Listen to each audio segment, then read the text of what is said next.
咱来看这两三天，雨是落袂停，菜色又搁起价咯，平均是起2成左右。气象署嘛表示讲，今仔方面是往北线到台湾北部的海面，所以今仔台湾本岛雨水会较少。也毋过暗时开始，方面会搁通过台湾北部搁东北部会搁开始落雨，雨会一直落到后礼拜一。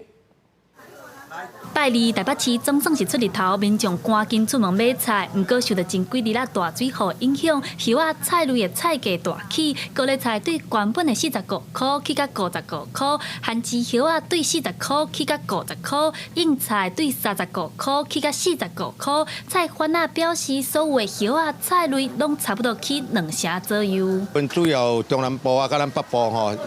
这波吼会雨较严重，严重的时阵变成讲一寡青菜类吼，甲迄个花果类吼，拢有浸着水，所以